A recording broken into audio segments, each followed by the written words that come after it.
Só tem até o volume 3 aqui.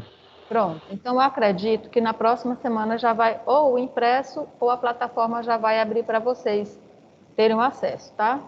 Então, a gente iniciou o estudo do verbo. Esta semana eu vou dar continuidade e na próxima semana, segunda-feira também, que eu quero falar pelo menos até vozes verbais. Depois, se não chegar ou não ficar disponível para vocês, eu vou dar uma pausa, tá? Porque eu estou adiantando o conteúdo do 4. Vou dar uma pausa no 4. Aí a gente vai fazer algumas atividades de retomada dos conteúdos do 3. Por que isso, gente? Vocês farão um simulado do Bernoulli no dia 25, se eu não me engano, né? Deixa eu dar uma olhadinha aqui no calendário. 25 Bernoulli é nem dois, é nenhum, quarta etapa, exatamente. Se isso significa que a gente tem aí 2 semanas para a gente fazer uma retomada dos conteúdos, certo? Então, eu farei isso por meio de exercícios, de questões. Vou fazer tanto questões discursivas, como também, e a maioria vai ser questões objetivas, para a gente retomar e vocês fazerem esse simulado do dia 25. E depois, a gente continua com o conteúdo do volume 4. Alguém quer fazer alguma pergunta antes de eu começar aqui a compartilhar? Nenhuma pergunta. Não? E o simulado para vocês, esse que passou, foi tranquilo?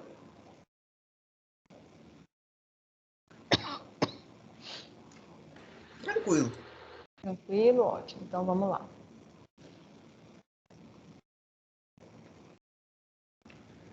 Lembram que a gente viu na aula passada isso aqui, ó. A gente viu o verbo semanticamente, né, conjugações e estrangeirismo, que a gente passou algum tempo falando dos estrangeirismos. Estrangeirismo que tem ocorrido mais na nossa língua em razão da tecnologia, né, muito uso de tecnologia no nosso cotidiano. E a gente viu também as conjugações verbais, flexões, né, de pessoa e número. E a gente viu até esse texto bem aqui sobre Twitter. E os modos, né? Modo indicativo, que evidencia uma atitude objetiva. O modo subjuntivo evidencia uma postura mais subjetiva, que é uma possibilidade, uma hipótese. No indicativo é uma certeza. Estou dizendo assim, gente, grosso modo. E o imperativo é uma ordem ou um convite, um conselho. Muito bem. Aí nós vimos este aviso aqui. Vocês lembram? Não alimente animais, a gente fez bem aqui essa análise. Então, vamos para as vozes. Flexão de tempo a gente também viu. E vamos para a flexão de voz. O que chama voz verbal? É a relação, gente, entre o uso do verbo e a perspectiva do sujeito. Quando a gente entende que o sujeito é agente do verbo, da voz do verbo, da ação verbal, a gente diz que ali aquele verbo no enunciado está na voz ativa, certo? Se ele não é o agente, ele é o paciente, ele sofre ação verbal, aí é a voz passiva. E se ele é ao mesmo tempo agente e paciente, é reflexiva. Só que a gente tem que atentar para uma coisa. Às vezes a reflexiva se confunde com uma ação recíproca. Isso eu vou trazer depois para vocês um exemplo, para vocês entenderem. Vamos ver bem aqui estas duas manchetes, aliás, na manchete não, são um trechinho de uma notícia. São manchetes. Porque eu estou vendo aqui a imagem, não acho que é uma manchete. Quadrilha especializada em roubo de carro é presa por policiais no Rio de Janeiro. E a outra, policiais prendem quadrilha especializada em roubo de carro no Rio de Janeiro. Aqui não está trazendo a fonte, mas certamente é a mesma notícia veiculada por jornais diferentes, certo? Na primeira manchete, a gente tem uma locução, né? É presa. E na segunda, a gente tem apenas um verbo prender. Nessa locução aqui, me digam quais verbos estão aqui e em que tempos. Com o conhecimento que você já tem acumulado sobre norma gramatical, desde lá, 7º, 8º, 9º ano. O que compõe essa locução verbal aqui? O verbo é e a palavra presa. Sim. E que verbo é esse? O verbo é? Verbo ser. Verbo ser. E qual é o outro verbo?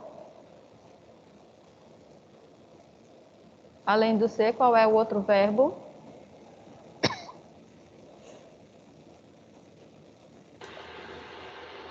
Eu não tenho certeza, mas acredito que seja presa, né? Como é o nome desse verbo, André? Ele no infinitivo.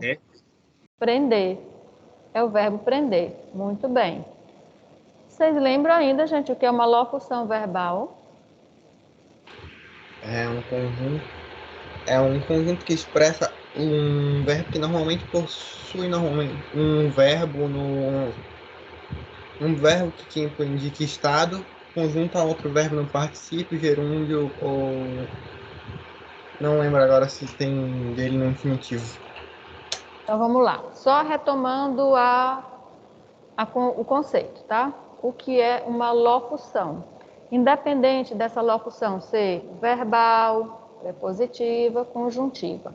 Toda locução pressupõe o quê, gente? A ideia de ter aí pelo menos duas palavras. Então, locução não é apenas uma palavra, tá? Vai ser pelo menos duas. Quando a gente fala bem aqui dessa locução verbal, na voz verbal, a gente vai ter dois verbos. Um é chamado de auxiliar, que é o primeiro que aparece. Nesse conjunto de dois verbos, o primeiro é chamado de auxiliar.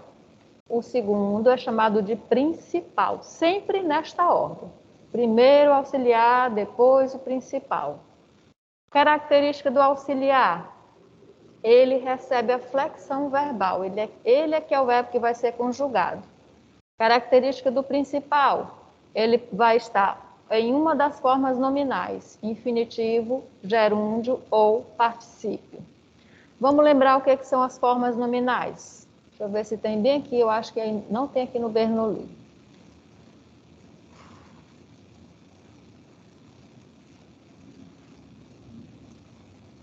Só um minuto. Tá, aqui, formas nominais. Vamos lá. Antes da gente ir lá para a voz verbal, é importante a gente ver bem aqui as formas nominais. Para além das formas marcadas nos tempos e modos verbais, há a possibilidade de uso relacionados ao verbo. Veja a tirinha. Deixa eu aumentar bem aqui para a gente ler a tirinha. Tá bom para vocês? Dá para ler? Dá? Vamos lá. É uma tirinha do Atão Ituruzgaray, acho que é esse o nome dele.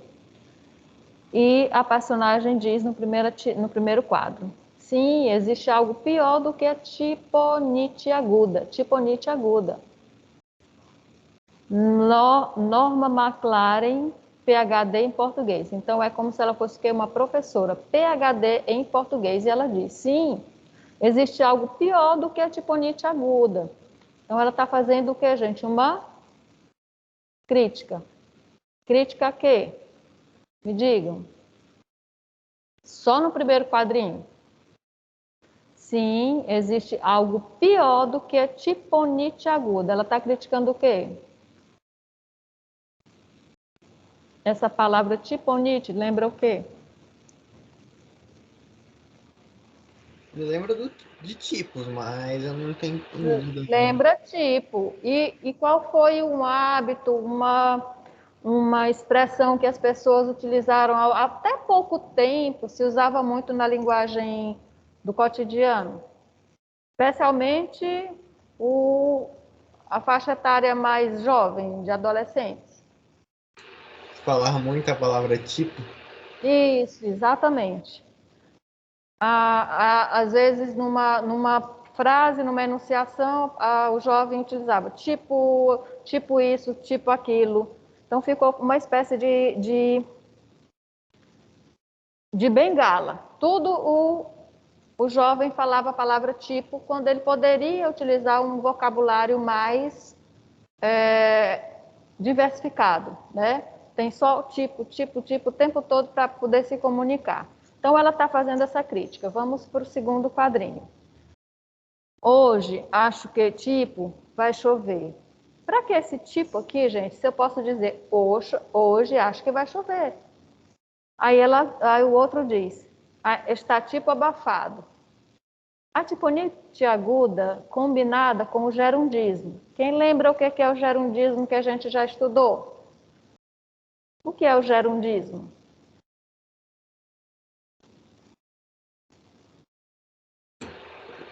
Usar repetidamente o gerúndio? Isso. O gerúndio, nós podemos usar, tá? O verbo no gerúndio, porque ele vai dar a ideia de quê, gente? O gerúndio é uma das formas nominais que nós temos. E qual é a semântica? Qual é o sentido do gerúndio? Uma ideia de continuidade? Isso, um prolongamento da ação, uma continuidade. Então, qual era a crítica há até pouco tempo? Que as pessoas, graças a Deus, esses modismos de linguagem surgem, fica tão batido, mas depois desaparece, igual tipo. As pessoas usavam o gerúndio para qualquer circunstância, né? Repetiam muito, certo? Vocês lembram como foi a origem do gerundismo no português? De onde surgiu? Influência de que língua? E de que situação? Não tenho ideia. Nenhum de vocês? Eu faço na boca. Computador? Foi isso que eu ouvi? Influência do inglês, exatamente. Mas em que contexto específico, Cristina? Você lembra de algum professor falando? Eles gostam de usar, né? Como é que é o inglês? Me deem aí um exemplo. É o ING, não é? Terminado em ING, se eu não me engano, se eu recordo bem. Vamos lá, 70 pessoas na sala, não é possível que vocês estejam todos dormindo. Como é dormir em inglês? Sleep? Está todo mundo sleeping? Não. Não. Ainda bem, André, é só você que fala. Mas está todo mundo acordado. Gente, gerundismo deriva lá da linguagem do inglês que eles usam muito, né? Is everyone sleeping? I'm talking. I'm here. Oh, Cristina, que bom. Que bom que você está aqui, tá? Então, gente, olha, as empresas de marketing começaram a usar bastante. E isso se alastrou, né? Aqui na nossa linguagem do cotidiano, mas graças a Deus acabou. Vamos lá. Na última quadrinha. Hoje, tipo, vou estar almoçando, tipo, nesse horário, mais tarde vou, tipo, estar falando. Gente, como vocês substituiriam esses dois gerúndios? Como vocês falariam? Para eliminar tanto o tipo como o gerúndio. Reformulem a frase do último quadrinho. Hoje vou almoçar nesse horário. Mais tarde vou, vou falar. Isso. Não precisa usar a locução verbal. Você pode usar uma linguagem mais objetiva e direta. Hoje vou almoçar e mais tarde vou falar. Aí tem as reticências aqui. Falar o quê? Né? Ou para alguém. Muito bem. Então, aqui é só uma tirinha para iniciar o conteúdo que, gente? Das formas nominais do verbo. Por que elas são chamadas de formas nominais? Vamos à leitura do nosso livro. Por favor, alguém lê para mim esse primeiro parágrafo.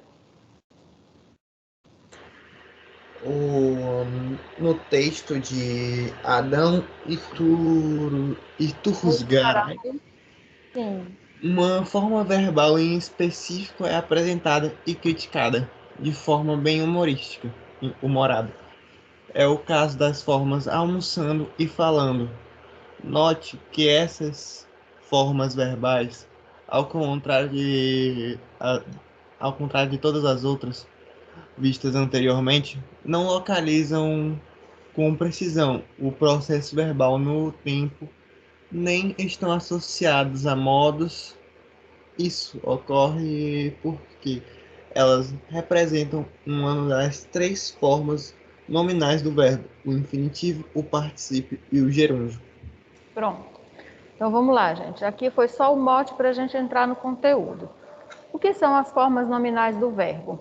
São as formas que não localizam a ação verbal no tempo, ou seja, não recebe flexão, certo? Ela tem uma forma para o infinitivo, uma para o gerúndio e um para o particípio. No infinitivo, qual é a desinência? Qual é a terminação? É a letra R. Se for uma primeira conjugação, terminado o verbo termina em AR. Se for em segunda conjugação, em ER ou OR. E em terceira, em IR. Se for no particípio, termina em DO. Só que o particípio tem uma peculiaridade. Se for a primeira conjugação, é ADO. Se for segunda e terceira, IDO. E o gerúndio termina em NDO. Primeira conjugação, ando. Segunda, endo. Terceira, indo. Que é A, E, I, né? Muito bem. Mas por que chama? Tem essa característica de não indicar um tempo verbal, mas por que chama de forma nominal? É a forma como a gente escreve o verbo e utiliza em uma enunciação, pode ser pensada ou substituída, ou ela faz menção a um nome. Quais são os nomes da nossa classificação gramatical? Substantivo, adjetivo ou advérbio. Então, vamos ao emprego do substantivo. O substantivo, ele seria, digamos assim, a forma nominal relacionada, perdão, o infinitivo é a forma relacionada ao substantivo. O particípio é a forma nominal relacionada ao adjetivo. E o gerúndio é a forma associada, relacionada ao advérbio, mas também em alguns contextos o gerúndio também pode ser associado a um adjetivo. Na exemplificação, vocês vão lembrar. Emprego do infinitivo. Você pode ler, André? Claro. Essa forma exprime o conceito de ação ou do processo apresentado,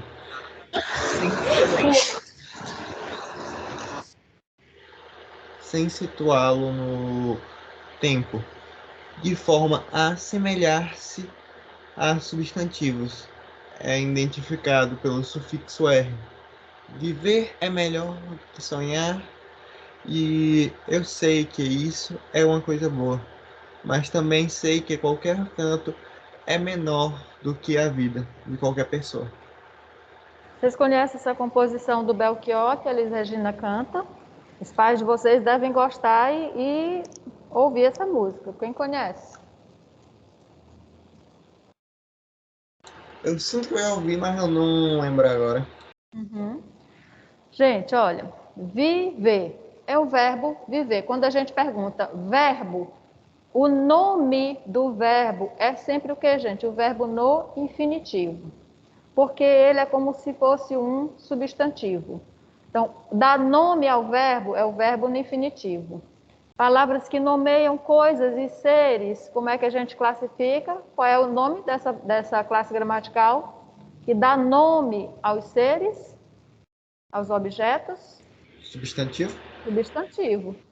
E qual é a que não dá nome a seres, mas a ações? Verbo. Adjetivo. Não, nome às ações. É o verbo, tá? Então vamos lá. E tem a forma nominal no infinitivo, funcionando, gente, como um substantivo. Não sei se vocês percebem aqui. Viver é melhor que sonhar. Aqui nós temos uma espécie de comparação e o verbo no infinitivo está sendo usado como se fosse um substantivo.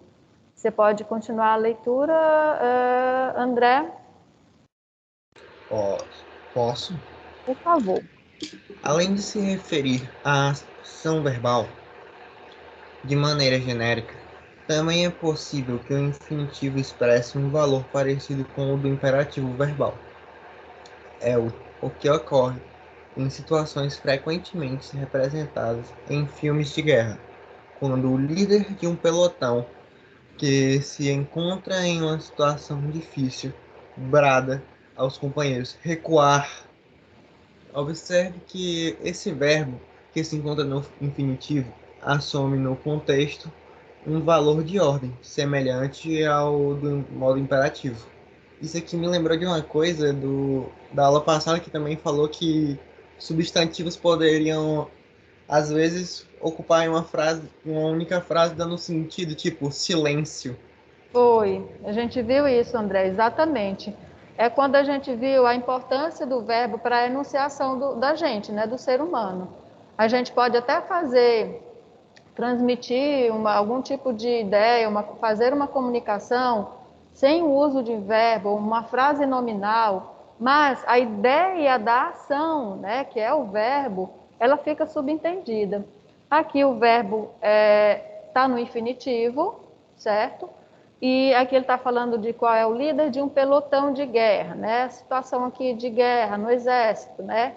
Um comandante e os comandados, quando ele diz recuar, veja que aqui tem um ponto de exclamação. Então a leitura não é só recuar. Se fosse um ponto final, seria uma leitura diferente.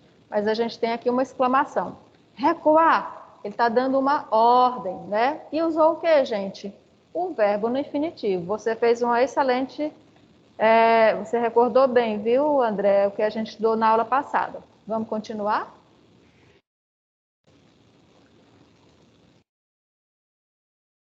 André? Perdeu o contato? É que eu ativei e desativei o áudio sem querer, eu comecei a ler sozinho. Vamos lá. Também é preciso ficar atento ao fato de que, em alguns contextos específicos, o infinitivo pode aparecer flexionado. Mesmo com essa flexão, é possível perceber a natureza infinitiva do verbo, pelo fato de se referir à ação de maneira vaga no tempo e de que não estar associado a nenhum modo. Veja os exemplos a seguir. Ele me chamou para assistirmos a um filme. Não convinha a nós sermos vistos juntos. Demorou até, demorou até eles se cumprimentarem. Deu para sentir todos se arrepiarem. Farei de tudo para confiares em mim. Então vamos entender o que é isso bem aqui, gente. Na gramática do Mauro Ferreira, se vocês forem procurar lá as formas nominais, estudar as formas nominais naquela gramática, o Mauro vai trazer para vocês, deixa eu ver se bem aqui no Bernoulli está dizendo isso, acho que não está não, tá não. Porque vocês sabem que o Bernoulli, ele vai fazer o quê, gente? Uma espécie de síntese de conteúdo e aplicar nos exercícios e nas questões, tá? E é importante que a gente estude assim a partir do ensino médio, tá? Que não é uma crítica, não. Só estou dizendo para vocês como é que o Bernoulli faz e a importância disso para o ensino médio. Porque a sedimentação das normas gramaticais, ela ocorre nas últimas séries do fundamental, 8º e 9º ano, ok? Então, vamos lá. Vocês lembram que o infinitivo ele é classificado em pessoal e impessoal? Quem lembra disso? Gente, se o infinitivo é o nome do verbo terminando em AR, cantar, ER, vender, IR, partir, quando ele termina assim, AR, ER ou IR, a gente diz que é o infinitivo impessoal. Por que impessoal? Porque ele não faz referência a nenhuma pessoa do discurso. Ele nem faz referência a um tempo ou modo e nem faz referência a nenhuma pessoa do discurso. tá? É ação pura. Mas existem casos em que você usa um infinitivo pessoal. Aqui é o caso, vamos ver a primeira frase. Ele me chamou para assistirmos a um filme. Aqui, gente, é um infinitivo, assistir, tá? Termina bem aqui o infinitivo, mas foi acrescentado o que, gente? Essa terminação mos, que faz referência a quê? O que seria esse assistirmos? A primeira pessoa do plural. Exatamente. Quem são essas primeiras pessoas aí? No contexto da frase? Nós. E a pessoa. O ele que chamou a pessoa que está falando. Pronto. É quem está falando, mais quem, gente? Mais o ele. Somos nós, duas pessoas. Então, o que é, gente? O infinitivo pessoal é quando a gente tem o verbo, ele está aqui, ó, na forminha do infinitivo, mas existe uma terminação para fazer referência a alguma pessoa daquele enunciado, alguma pessoa do discurso, tá bom? Mas não localiza no tempo, ok? Quem é que localiza no tempo bem aqui nesta frase? Tem tempo aí nesta frase, não tem? Seria o verbo chamou no passado? Exatamente. O verbo chamar, só para vocês entenderem, o verbo chamar tem a localização no tempo. A gente sabe que essa desinência está indicando qual tempo? Pretérito, presente ou futuro? Pretérito. Pretérito. Mas se eu digo assistir ou assistirmos, não localiza no tempo, o que vai dar ideia de tempo. Aqui vocês sabem que é um período composto, é o que, gente? É o outro verbo da oração principal, tá bem? Então, vamos lá. Posso continuar? Alguma pergunta? Pode continuar. Então, vamos lá para o particípio. O particípio é muito importante para as vozes verbais, ativa, passiva e reflexiva. Vamos para o particípio, então. Quem quer ler? Além do André, mais alguém gostaria de ler?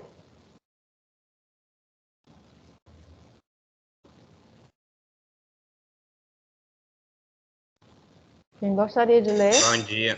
É o emprego do infinitivo, certo? Matheus, por favor, Sim, Matheus, senhora. pode ler. Essa Particípio. forma exprime... Opa, desculpa. Quer falar algo antes? É o particípio, tá?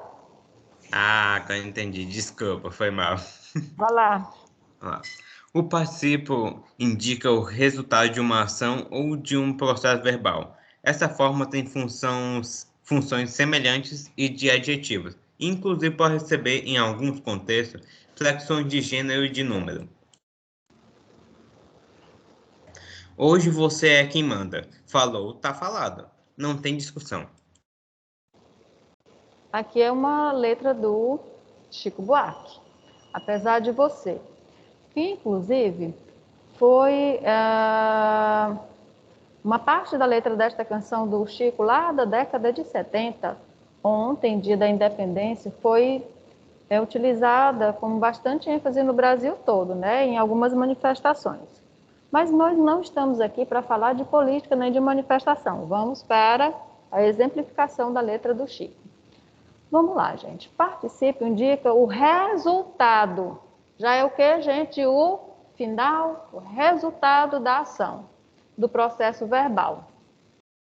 E a gente tem que aqui, o particípio, ele funciona como se fosse o quê? Um adjetivo, que pode ter flexão de gênero e número. Vamos lá. Hoje você é quem manda. Falou, tá falado. Não tem discussão.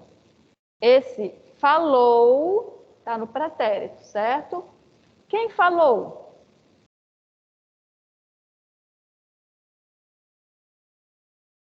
O você? Esse você, que está mandando, né? Quando eu digo falou, está falado, significa o quê? Esse verbo terminado em DO, que é o particípio. O que significa? Falou, está falado. Agora vamos para o sentido, tá? A gente está fazendo análise de sentido. Quando eu digo você que manda, falou, está falado, qual é o sentido?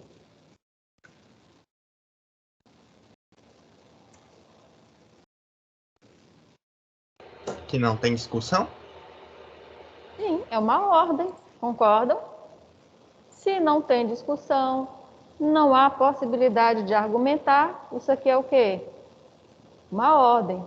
Quem mandou fazer algo é uma ordem, não tem argumento.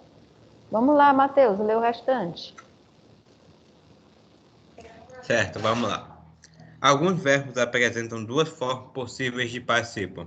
Uma regular, com terminação em ado ou ido, e uma irregular. Eles são chamados verbos abundantes. Todavia, o uso de cada forma segue uma regra. A forma regular deve ser usada em locuções verbais cujo verbo auxiliar for ter, haver, enquanto a forma regular se aplica a locuções cujo auxiliar seja ser, estar. Pode continuar. Certo. Além disso, é possível que o participo seja utilizado como adjetivo, como ocorre em no ano passado viajamos para longe. Ei, Matheus, você que está lendo, me diga uma coisa. Passado é o verbo passar no particípio. Neste enunciado, ele está funcionando como adjetivo.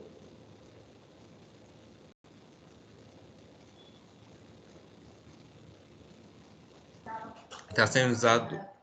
Sim, Como está sendo adjetivo. usado como. Não é adjetivo de tempo. É que eu tô sentindo que isso daí dá uma ideia de tempo, então seria advérbio. Não sei porquê. Não. Ele faz referência a qual palavra do enunciado?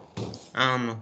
É Ano. adjetivo É mesmo. como se ele estivesse o quê? Caracterizando o ano. Então, Mateus, eu posso substituir passado, que está no particípio, pelo verbo passar em um tempo pretérito? Como ficaria? No ano, para dizer a mesma coisa.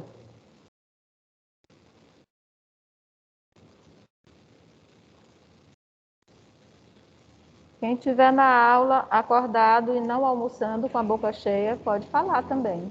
No ano anterior? Não, usando o verbo passar. No ano que passou? No ano que passou, exatamente. No anterior, André, também dá a mesma ideia, né? Mas eu quero usando o mesmo verbo, o verbo passar. Só que aí se eu digo no ano que passou, o que que eu faço? Eu uso o verbo passar, só que conjugado no pretérito.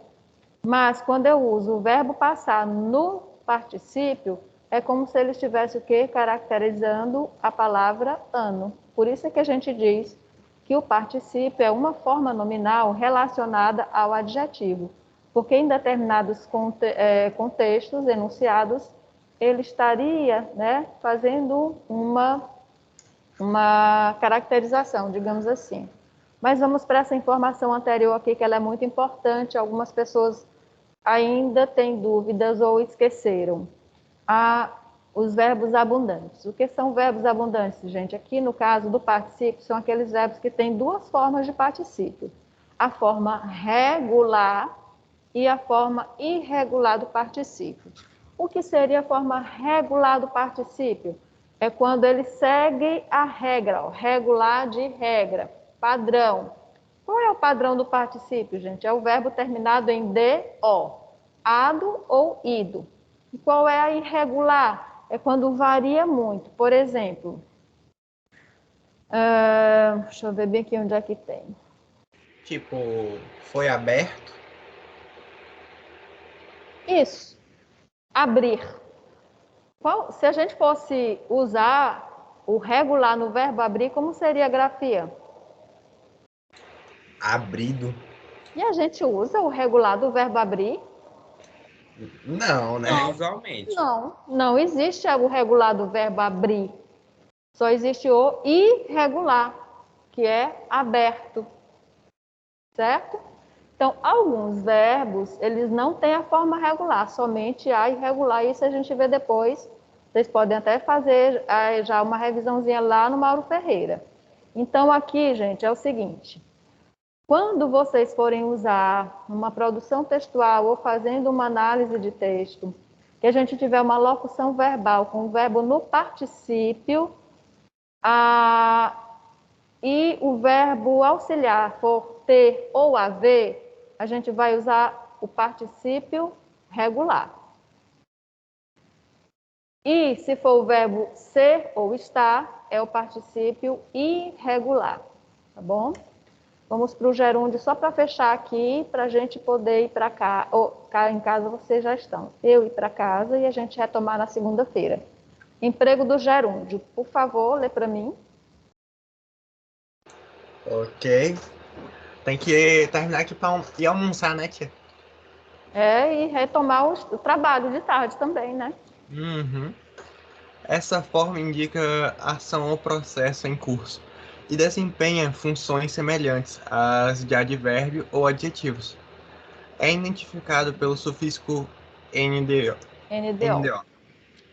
Mas o mundo foi rodando nas patas do meu cavalo e nos sonhos que fui sonhando, as visões se clareando, até que um dia acordei. Então, aqui nós temos o gerúndio, né? Na próxima aula, eu vou trazer um outro exemplo para vocês do gerúndio, para a gente ver. Aqui, o gerúndio ele se assemelha a um advérbio, em alguns casos a um adjetivo, tá? Advérbio por quê, gente? Dá a ideia de quê? De uma ação em processo. Mas o mundo foi da ideia de tempo, pretérito, rodando no gerúndio, ideia de quê? De um processo, de uma continuidade, tá? Foi rodando, e os sonhos que eu fui sonhando, as visões se clareando, tá? Esse NDO, que seria o infinitivo, como é o nome lá em inglês, que a Cristina falou. Como é, Cristina, em inglês? Que você falou, tá bem aqui. Bora lá, confio na nossa bilíngue. Ai, quem souber tem que falar, gente. O conhecimento que vocês têm é para a gente compartilhar e ensinar os outros também. Então, vamos lá. Alguma pergunta? Nenhuma.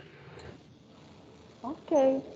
Então, o nosso conteúdo hoje foi apenas as formas nominais, que são bem importantes. Na próxima, a gente vai falar de vozes verbais, tá bom? E depois a gente vai fazer alguns exercícios para nos preparar para o próximo simulado Bernoulli, tá? Um beijo para Certo. vocês. Bom almoço, bom apetite. Obrigado. Bom apetite para você também. Tchau, tchau.